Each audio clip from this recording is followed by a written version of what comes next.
Welcome back, everyone. All right, I have a premise for you. We live in a democracy, and a foreign power tries to meddle in our democracy and in our election. No, it's not 2016. It's 1940, World War II, and guess what? The Nazis are trying to infiltrate our democracy. Think about that for a second. Well, joining me today is an author of a book called New York Station. This is Lawrence Dudley, and it is the story of the Nazis' attempt to infiltrate our democracy, influence our election, and win World War II. Okay.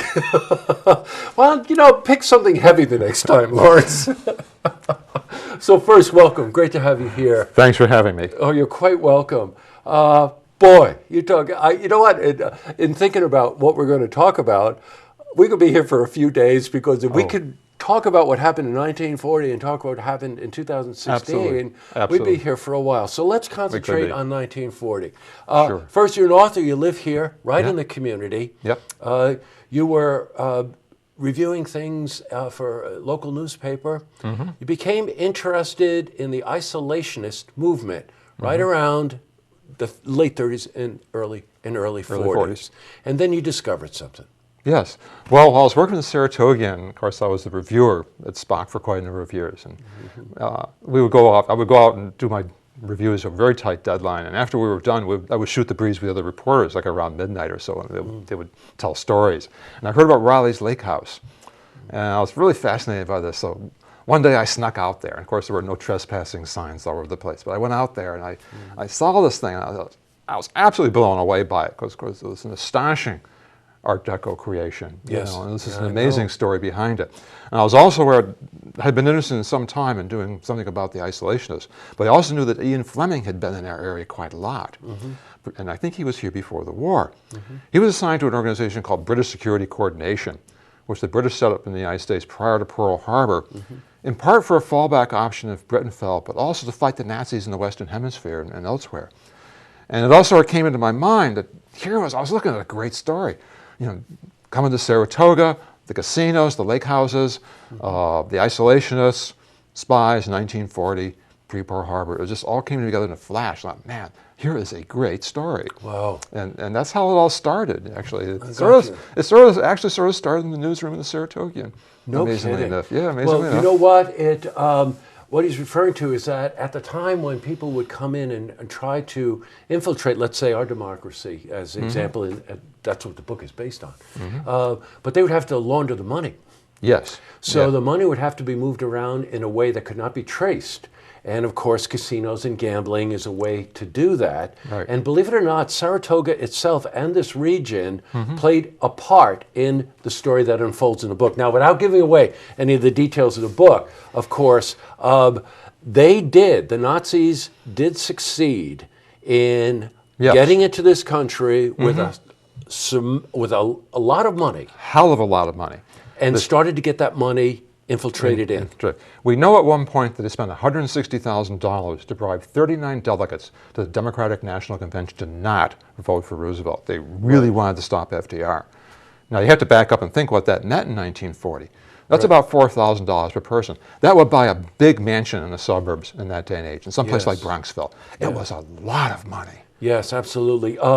Around this time also, Paris fell, France fell. Yes. Right. So everyone knew that if the next stop was going to be Great Britain. Right. And the feeling in America at the time was somewhat isolationist, having gone through World War I, having gone through the Depression and whatever. Not in my yard, Absolutely. And it was absolutely imperative that the Brits got us involved in the war. Well, ultimately, the British realized that at the time. They were really praying eventually the United States would get into the war. Part of the problem is they needed to survive the Battle of Britain first.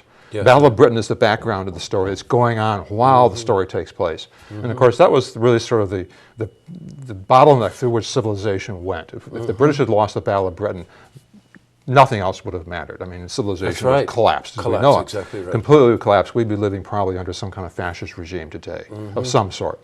Yeah. But they did survive, and they did keep going forward. And the Nazis were trying to basically intervene and rig the election here. They wanted to stop Roosevelt because they knew Roosevelt wanted to help Britain. This is a story you absolutely have to read. And also, by the way, there's one important thing. Lawrence and I were talking before the interview, and the Brits were very involved in trying to expose what the Nazis were doing in this country. Right. And the reason was not to stop it necessarily, but to expose it so we would be so upset as our democracy was being threatened that we would get involved with the Brits. Right. And enter World War II. If it had gotten out, if it had been exposed, there would have been an explosion. Yes, I mean, exactly an absolute right. explosion. We would have needed Pearl Harbor to go in the war. One of the things that actually got me interested in the isolations was, why did it take Pearl Harbor to get the United States into the war? That's right. That's a question people don't ask.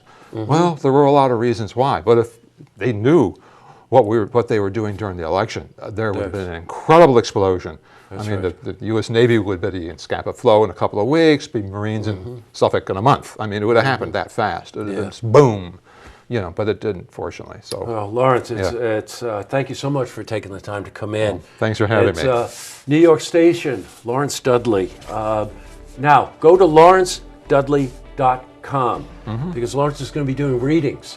There's one coming up in North Shire on Friday, January 26th, Right. and one at Crandall Library, Glens Falls, on Wednesday, February 21st.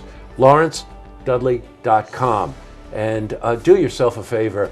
I opened this interview by making comparisons to what a lot of us think happened last year, and it's wonderful to frame it and also see how history repeats itself. Well, Lawrence, thanks. It does. Very nice to meet you. Thank you, Jesse. Okay, thank you for coming in. And to see this interview again, you can head to our website, looktvonline.com.